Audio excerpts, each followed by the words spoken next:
So I will still say some more ceremonial sentences or introduction, and then I will morph into regular presenter.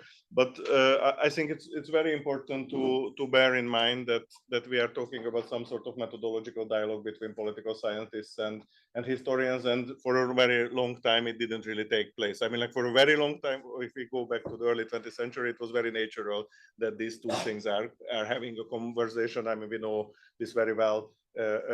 Studied that in the early 20th century, history of political thought was very much actually mediating these two. But like, as you probably know, quantitative political science was very much turning away from this kind of approach, and also historians with contextualizing and individualizing basically the phenomena were moving away from kind of having any kind of connectivity with political science. So I think it would be interesting to think provocatively about how we can have a meaningful conversation in a moment when actually these conversations have political stakes. Yes, we are not only talking about why is it interesting to study populism, or why is it interesting to study, I don't know, any other historical topic, but we know what is surrounding us, and I will return to this in the end.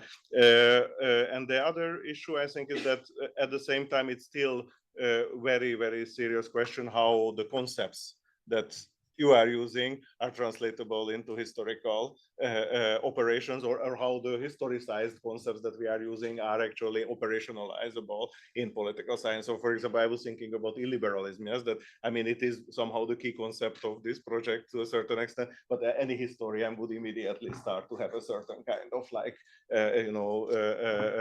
repulsion of whether it is actually a meaningful analytical concept as a historical concept. Is it actually covering the very different types of contestation of liberalism in different moments into one umbrella concept? And I think to a certain extent it's a similar problem, but I will try to argue that populism can be saved. Yes, so that populism is not necessarily just a kind of how to say, projective concept that is putting together things that are not necessarily connectable, but there is a certain kind of, in the Michael Friedenian sense, there is some sort of a kind of core of populism that historically can be studied, and it's not just a kind of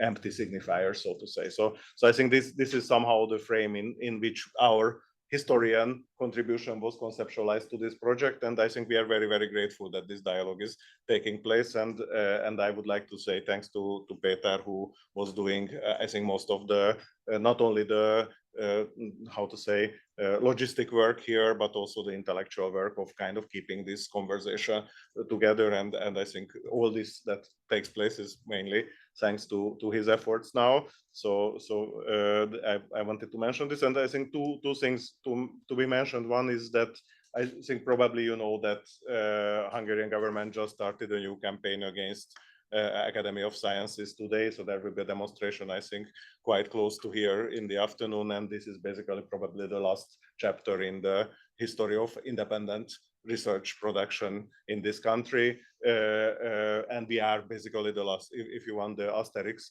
Obelix metaphor, that we are basically this small village here in this building, which is still somehow resisting. And I think you should bear in mind when we are talking about illiberalism and all these things, that it is not again just an academic discussion. It is happening around us, and it is happening in a very, very brutal way. By the way, with a lot of collaboration of international experts who are getting paid to produce these papers, like top German scholars, by the way, who are part of this board of Hungarian Academy of Sciences, who are actually producing those reports on the basis of which academic freedom is eliminated. And there is one more thing, is that we connected this meeting and this project meeting to another event, and I'm very glad to see many of the faces from that other event. We have produced, I think, in the last couple of years around this institution, but also in a broader sense, quite a lot of works about intellectual history and history of political thought in a new way about the region. And we thought that it would be interesting to bring these two conversations together. So not only just to concentrate on what is important for political sciences, this in terms of what is usable, but try to think about methodology and try to think about new approaches and what is history of political thought doing about this region, and is there some sort of special voice to thematize this region in the broader European context? As you probably know, and those who are in the room surely know, is that history of political thought was, of course, a very Western-centric methodological offer. So when Cambridge School and all the other traditions were actually emerging, it was very much the Western European and classic canon that was paying more or less the constitutive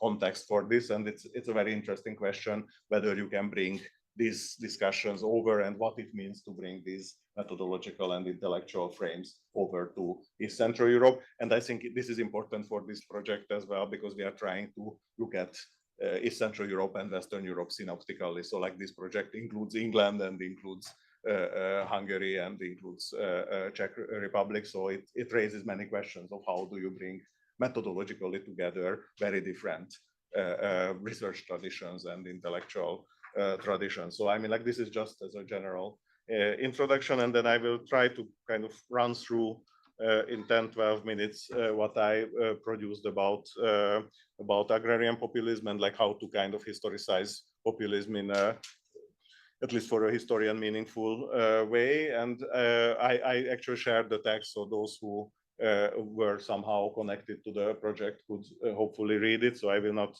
read it once again, but I will just try to kind of go through a couple of issues, and I'm very happy to go into details. I mean, of course, this is a very rich textual corpus also, so we could go into very many individual details, but I try to do some sort of typological overview.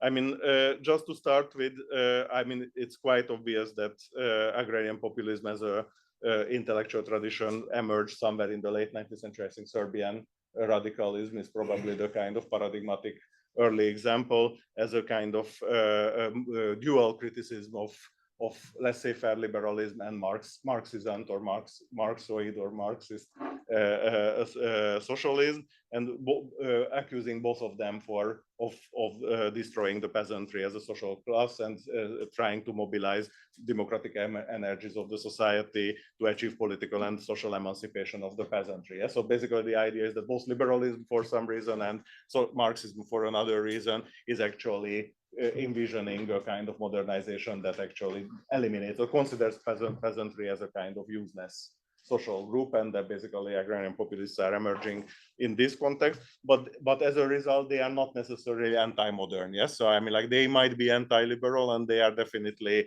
critical of classical liberalism, but it doesn't mean that they are actually rejecting modernization as such. I mean, they are not trying to preserve feudalism or anything like that. They are actually imagining some sort of modernization, but a kind of organic modernization, if you want. And that is more or less the debate in the late 19th century, early 20th century. And when you want to identify something that Zsolt would describe as an illiberal component, I think the illiberal component is also what Jan Werner Müller identified. That is the element of, if you want, populist anti-pluralism. Yes, that like basically the populist imaginary with all this kind of ambiguity about democracy. This is not an anti-democratic project, it's rather a democratic project, but it is basically operating with the nation, with the name of the nation, and also the leaders and ideologists of the populist movement with in a metonymic relationship to something bigger. Yeah, so like basically the movement is a metonymic representation of the nation, and the leader is the metonymic representation of the movement. So there is a certain kind, and this is actually to a certain extent going against the classic pluralist institutionalist representation of how deliberation, political deliberation is. And this is something that you can recognize in the 21st century populist projects as well, like when Orbán or Trump or all these people are actually considering themselves somehow to be the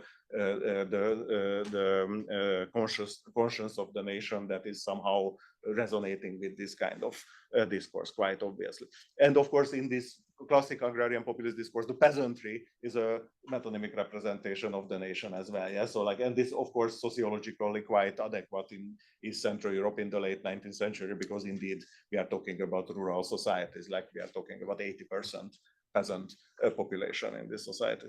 Now, the extra question in this story: how does this relate to ethno-populism? Yeah, so like I'm trying to make a distinction between agrarian populism and ethno-populism. It's not completely overlapping. Ethno-populism is much more urban phenomenon, and it also like think about, for example, Lueger in Vienna, or so this kind of discourse, which is using the same metonymic representation, but it's not about the peasant. It's more about the common people against the elite. So there is this element, and this is typically a city phenomenon where, to a certain extent, ethnic others are the main targets. In the agrarian populist discourse, it's rather the indigenous elites are so it's rather the traditional elites are the enemies, or to a certain extent the actors of industrialization, but definitely it's not central. The ethnic distinction is not central. It is a adjacent element in the Friedenian sense, yes, that like it can be ethnicized, but it's not necessarily ethnic. In the ethno-populist discourse, the ethnic othering is the central element, and as I said, in the ethno-populist discourse is more urban.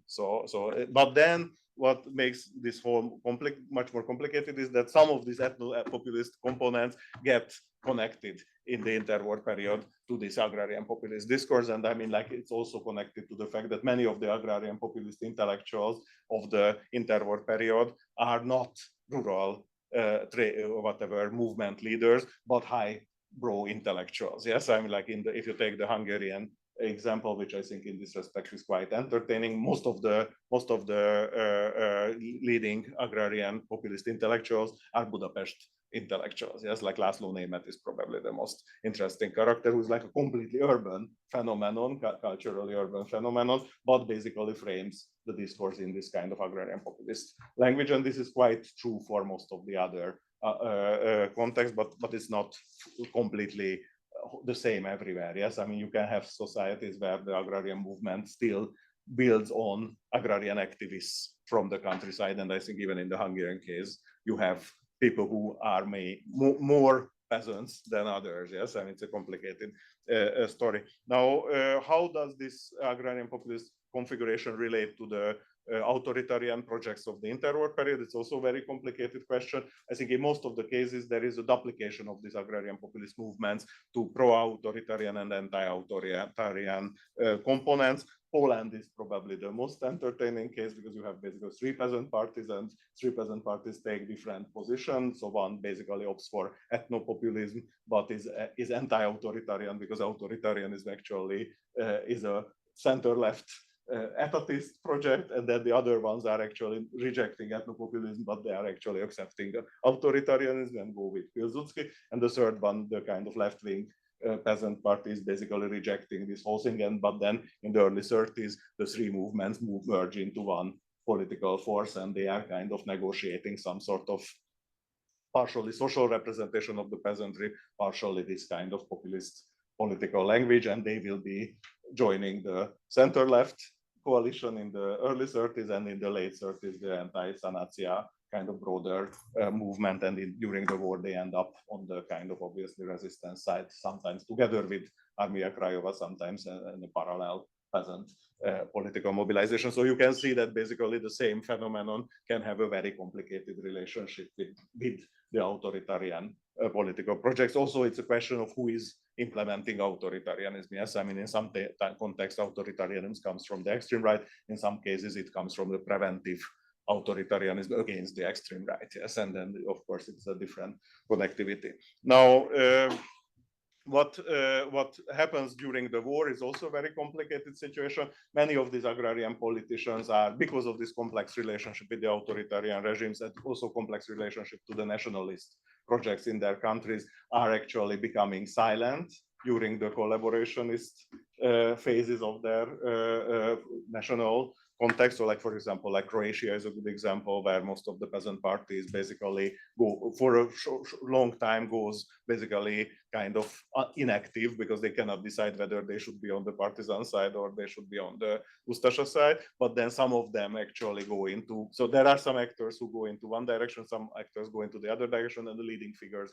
are basically going under the radar for some time. And as a result, of course, after the Second World War, they have a kind of very complicated, again, position of repositioning themselves in the kind of post-war situation, because like some of them can be accused of collaboration, some of them are going with the partisans, some of them can be accused of doing nothing, and that actually to a certain extent undermines this coherent post-war political agenda of these agrarian populist projects. And that that has an impact on how they are faring with the new, if you want, authoritarian offer that is with the communist offer, because like basically, depending on which context you take, and this is very interesting, that people who have more or less the same intellectual projects can operate very differently in 1945 and 1946. Some of these peasant movements will end up being the kind of radical others of the communist movement, and they end up more or less this kind of catch-all political forces that are trying to mobilize anti-communist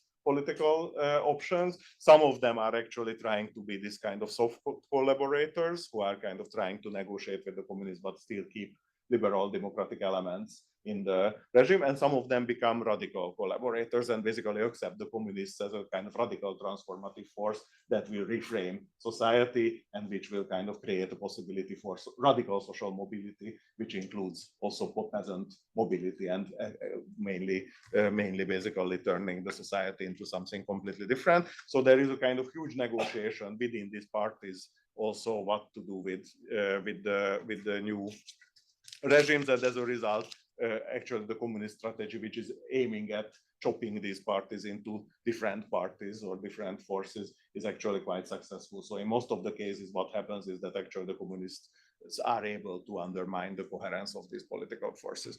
Now, what happens after 1950s, 1960s is also very, very interesting story. I mean, basically, many of the guys who opt for this radical anti-communist position emigrate or opt out, and they very quickly merge with Cold War liberalism. So people like Imre Kovács in Hungary, like who are actually critical of liberalism in the 1930s, in 1950s in New York, or sitting in different kind of emigre contexts. I mean, there's a whole network of these peasant parties in the 1950s in America mainly. They are basically accepting liberal democracy, absolutely unproblematically. Those who stay at home, some of them, the most interesting cases are basically trying to somehow cooperate with the communists and humanize somehow the communist social politics into somehow more peasant-oriented. So they are the ones who are trying to, for example, again, in the Hungarian case, negotiate this kind of more, how to say, welfarist agrarian policy. So rather than the Stalinist kind of kolhozification, some sort of kind of compromise with private property and stuff like that, like the háztai story that in Hungary everybody more or less knows, and this is basically designed by Ferenc Erdei, who is the other main populist intellectual in the 1930s. So basically you have this element, and then there is one more twist in the story, and I'm kind of trying to reach the end is basically that in the 1960s, 70s you have an ethnic revival, which we all know. Of course, I mean, it's connected also to counterculture. It's connected to a kind of, you know, revival of folklorism, but also revival of national traditions in this context of, you know, search of legitimization of communist elites for some alternative to traditional communist social transformation, in which obviously doesn't work anymore after the 1960s. Nobody believes that the regime can transform the society anymore. So basically there is more national legitimization for the communist parties.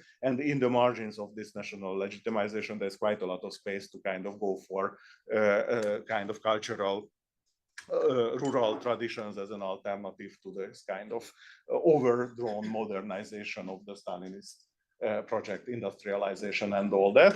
And in the late 60s, early 70s, some of these agrarian populist tropes are coming back into this kind of, either into the systemic national communist discourses, like where there is a systemic national communist discourse, or the anti-systemic alternative dissident national communist paradigms. It depends on whether the Communist Party opts for national communism or not. Like, you know, Slovakia and Romania is one story, Hungary, Poland is another story. Yes, so I mean, like, it depends on this dynamic. But what is interesting is that this kind of this kind of ethnic revivalist traditions in the 1970s are usually basically rejecting, in the end, the intellectual tradition of this agrarian populism, because agrarian populism is actually too leftist and in a way too much kind of socially oriented, and they go rather for the interwar national ontological project. So like in Romania, it's not the Gusti school, like not the rural sociology tradition that is the center of discussion in the 1970s, but Mircea Eliade. In Bulgaria, it's not Hadzsijszky at some point, but Naiden Shaitanov. Yeah, so basically, like they are opting for the more radical interwar, and in Hungary as well. I mean, like no, in some ways, people don't go back to the left-wing social transformative elements of the populist movement of the 30s, but more for the kind of like radical ontological discourses of the nation, in the ones that resonate with the guys whom you mentioned, like Dugin and Bannon, for that matter. But there are some mixtures of this tradition, agrarian populist tradition, with this kind of 1970s revivalism. For example, one of the locus of this, and this resonates very much with, I think, what we are now looking for as anti-liberalism, is the demographic panic. Yes, I mean, demographic panic in the 1970s is a quite central element in most of Eastern European elites. Like this is the moment when the natality rates are actually stopping, and basically like the kind of growth of the population stops. So actually there's a big start of the fall of the population, and this is thematized by intellectuals as a kind of like moral panic already in the late 60s, early 70s. This raises discussions about abortion, limiting abortion and all that, and many of these interwar discourses about national decline, which are actually a kind of important rhetorical frame of this kind of agrarian sociological or sociographical literature, are coming back in the 1970s in this moral panic, and Darvas József in the Hungarian case,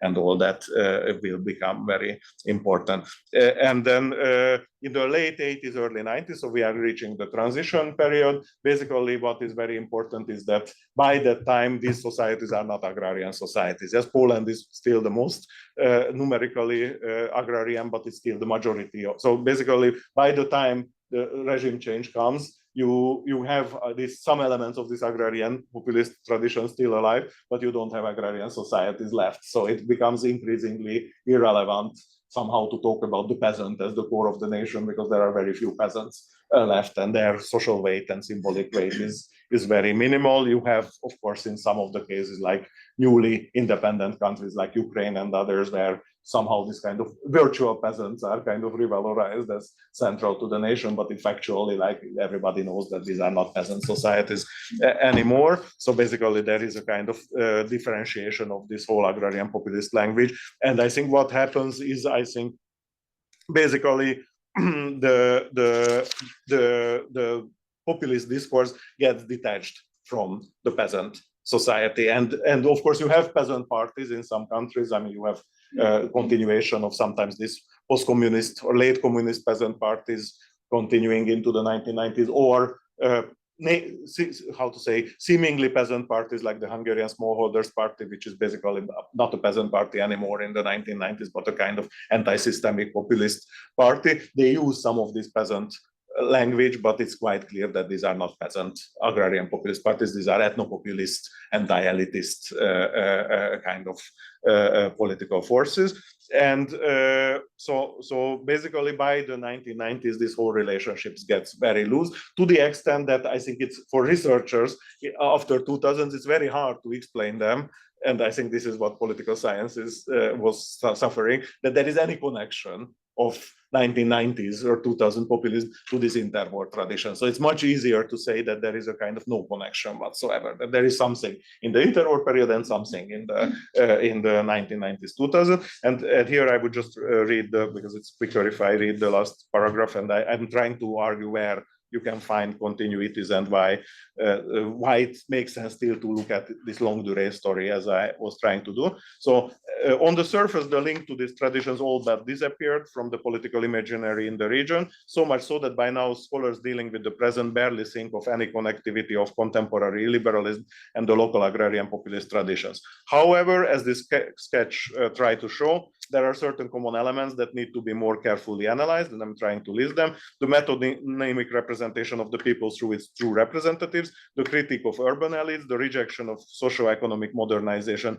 imposed from the West, and in general a rather strong anti-Western stance, the focus on archaic culture and the language of authenticity, and most importantly a stress on the possible clash of democracy and liberalism. I think like what is important in this kind of agrarian populist discourse is that it is actually positing some sort sort of kind of competition between liberalism and democracy. I wrote a separate book about this. I don't have time to talk about this now, about crisis discourses in the interwar period as triggers of this kind of clash of liberalism and democracy, and how neoliberalism and populism in the 1990s and 2000s is re-emerging as a kind of conflict in this kind of challenging liberalism and democracy, and challenging the liberal democratic post-Second World War Tony Jattian kind of convergence, so to say. However, as we could see, agrarian populism could also develop into an important bastion defending some elements of liberal democracy. I didn't have too much time to talk about this, but think about Front Populaire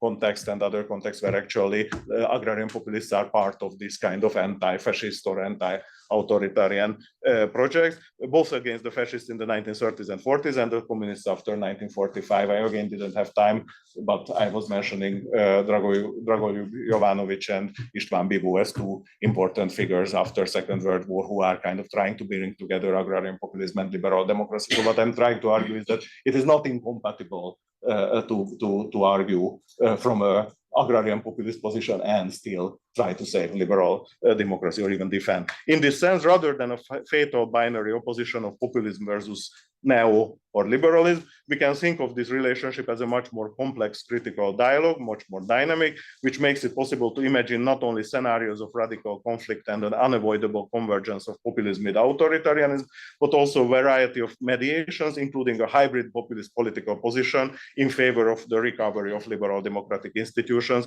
in the context of hybrid authoritarian regimes like that of contemporary Hungary and Serbia. So what I'm kind of trying to argue is, and I think look around in Budapest and this very complex phenomenon that we have now with this alternative to the Orban regime, which is actually a kind of populist political movement with a certain restorative liberal democratic component in it. How far this restorative element is central or peripheral, it's still to be seen, but it cannot be negated that there can be, in certain contexts, especially in this regime change context, populist elements going together with the restoration of liberal democracy. I think you could see in Poland to a certain extent as well. And I would even argue, I mean, like now probably it's already passé, but we talked about this like last year or 2 years ago, like in the case of Zelensky, yes, like to what extent liberal democratic components and populist components can go together in one frame. So what I'm trying to argue here is that rather than playing